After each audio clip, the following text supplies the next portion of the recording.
In this video I'm going to show you how to use the software to create your own drop-down content panel. Okay, so the content panel is just a panel that drops down. You set the background color and the text color and a hover color and put your content in. So that's what we do here. First we want the text color that's going to be in the content box. So the default's white. I'm going to leave it as white.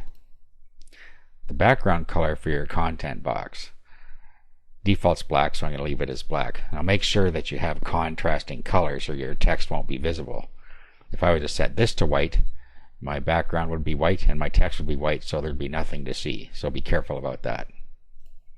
Okay, the color that the toggle tab becomes when you mouse over it. So when there's a little tab that says toggle, when you put your mouse on it, it'll turn the color you put here.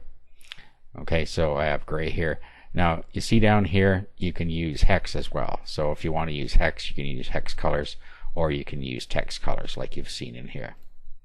And then just put your content in here. This is full HTML box, so you can put any HTML code that you want in here.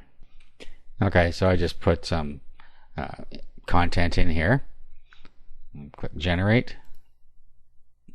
Okay, then we put it into a directory. I have a test directory here I'm going to put it in, so I'll click OK, and it says finished. Okay, so there we are. Now you can save this content if you want, and then you can load it back up again. So if I save this, I'm going to save it to the test directory, so I'll just call it test and exit. Now when you come back into the software, you can reload this save up. Let me show you. Okay, so here's the software again. If I go file and open, I can just bring this back in and it loads it all back up for me. So I can just change something if I want here, and there's my content. So if you want to change it, that's how you can do it. Okay, let's go back to our test now. I have in here my website that I'm going to add this to. So here it is. Let's bring it up in the browser here. What I'm going to do is I'm going to add the drop down box to this. So to do that, we just go to the instructions that are in here. It says instructions. 1. Upload the files and folders to the location where your website resides.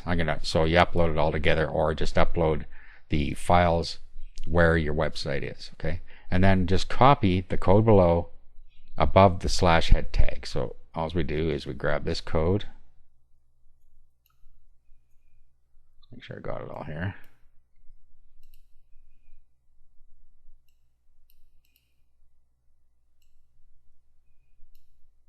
Copy. Okay, so I'm just going to open my site now. I'm going to do open with, you could do it with an editor if you want, but I'm just going to use Notepad. Roll down until you see the /head tag. You see right here? And I'm going to put it right before that, so I'll just paste it in there and close.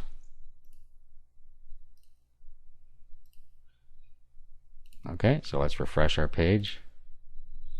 Okay, you'll see here the toggle button. Click. And there it is.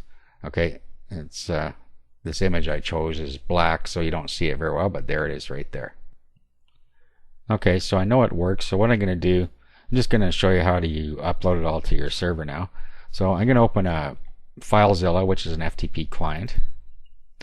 Okay, so this is my content on the left hand side here, and then on the right side will be my server. So all I got to do is put in my host name, which is domain name, the username and password for my hosting account, and I can connect up here.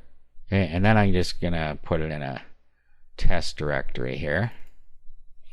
So like it says in the instructions, just upload everything to the same spot. Let's upload it.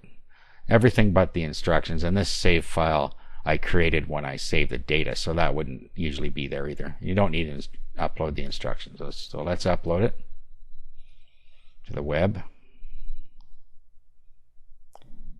Now let's bring it up in the browser from the website.